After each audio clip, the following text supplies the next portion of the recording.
Happy Halloween, Ramblers, and welcome to this week's special episode of the Rambler Sports Locker. Filling in for Dylan Conover, I'm Mr. Incredible. And filling in for Taylor Utzig, I'm Minnie Mouse. Mr. Incredible, what brings you to Chicago? Well, I've been waiting for my sequel to be made since 2004, and I was sitting around at home bored. What about you? I decided to do some early Christmas shopping at the Disney store. We've got a couple surprising things to share from the last week in Loyola sports. We have recaps from men's and women's soccer, women's volleyball, and more. I don't think there will be any tricks, but you're up for a treat. All on the Rambler Sports Locker.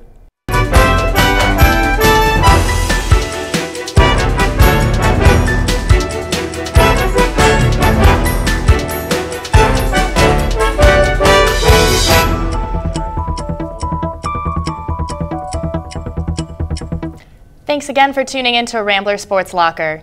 It's been an up and down week for Loyola sports. We'll start with women's soccer. The women's soccer team lost a hard-fought game to Indiana State University last Saturday by a final score of 2-0.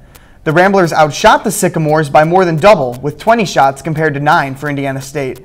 But they couldn't capitalize, and they couldn't get the goals they needed to grab the win.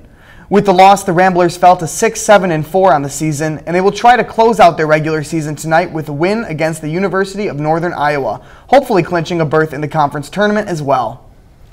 We're all hoping for a Halloween that's a perfect 10 out of 10. Let's send it to Russell to talk more about some perfect 10s. Thanks, guys. Filling in for Justin Sanchez, I'm Russell, here with this week's By the Numbers. This week's number is 10. First up is Ron Santo, who wore number 10 for the Chicago Cubs from 1960 to 1973 and the Chicago White Sox in 1974. He commentated on the Chicago Cubs radio station WGN from 1990 to 2010. Santo unfortunately passed away at the age of 70 during his time as a WGN commentator. Up next is Marquise Wilson, number 10 for the Chicago Bears.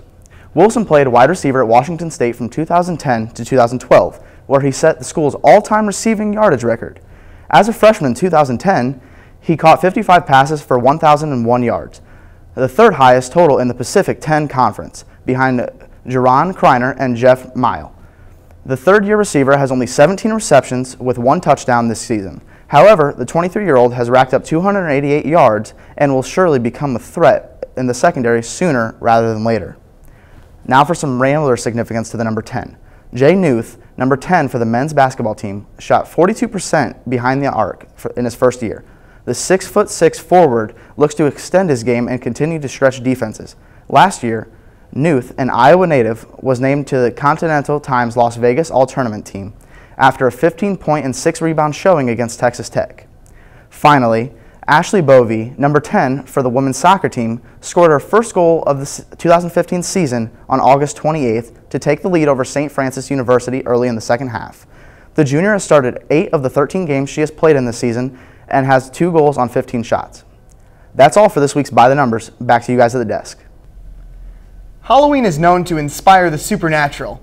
We've decided to use the powers of our own fortune teller to see into the future. He will predict what Loyola sports teams will be like Cinderella and get invited to the big dance. Let's give a warm welcome to the Loyola fortune teller. Thank you for having me on your wonderful set today. Now to the information that everyone wants to know. Will the Loyola women's volleyball team make it to the national tournament this season? I will need to consult my magic 8-ball. And I will look, and I see the women's volleyball team making the national tournament this season. They're off to a great start, and with solid and consistent play from their veteran players like Maureen Carls and Morgan Reardon, and great contributions from newcomers including Amanda Cushion, the Ramblers have been strong the entire season.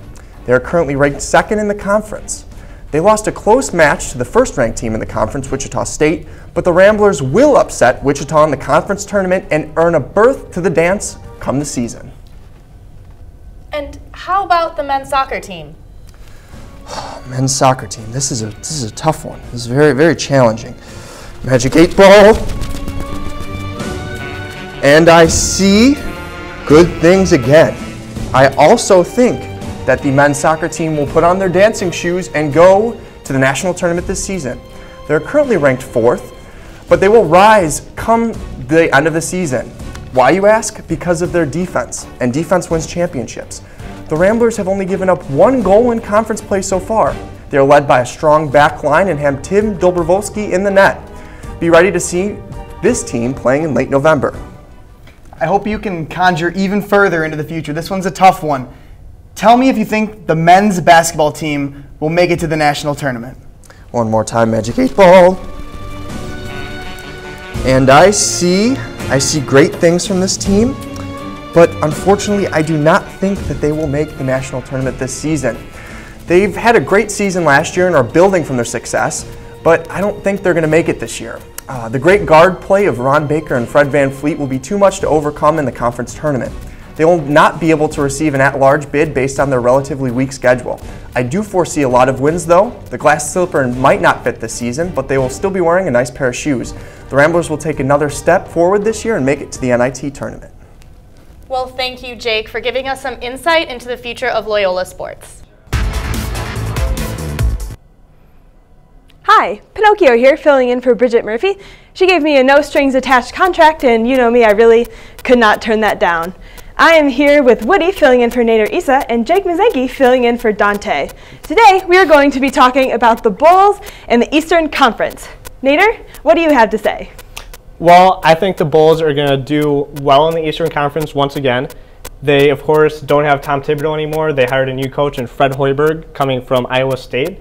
So Tom Thibodeau isn't there to run them into the ground and tire them out and work them to get to first place in the regular season.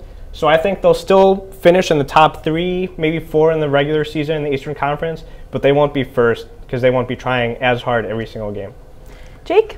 All right, I absolutely disagree. I think that this year they have a new coach, like you said, and I think that they're really going to try to go for it all. I mean, you have Joakim Noah, you have all of the Bulls starters who are ready to make an impact. I mean, Derrick Rose, he's back and he's strong. So I think they're going to go for it. Woody, so they have the Cavs up at the top of the rankings right now, and the Bulls just beat the Cavs in their season opener. What do you have to say about that? Well, I think the Bulls are obviously going to have a better offense. That's how they've been scoring so much so far this season in their first 2 games. But the Cavs are out for vengeance after they lost in the finals.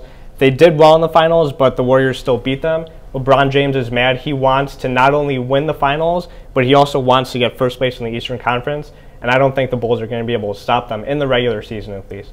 And Jake, you said that Derrick Rose is a vital part of this team, and he just really can't really stay healthy, as the history shows. What do you have to say? I think that he's taken his time to kind of get back in the game. Nader was talking, Woody was talking about how LeBron is going to be too much, but what we've seen over and over again is that LeBron often just chokes, and Derrick Rose is hungry. He's ready to tear it up, and I think he's going to be fine. Well, there's really no doubt that LeBron really does have a choking problem in the finals, as we've seen in the past, and Cleveland never really has been able to make it. And without them standing in the way, I think that the Bulls will do very well in the Eastern Conference. Jake, I'm gonna give this one to you. Yes. I am Pinocchio. Back to you guys at the desk. I didn't know puppets followed basketball. He's not a puppet. He's a real boy. Unfortunately, that is all the time we have today. Thanks for tuning in. I'm Minnie Mouse. And I'm Mr. Incredible. Tune into next week's episode of the Rambler Sports Locker for an up-to-date look at Loyola sports and beyond. Happy Halloween, and as always, don't forget to turn out the lights. Well, actually, tonight's Halloween. Maybe we should keep them on?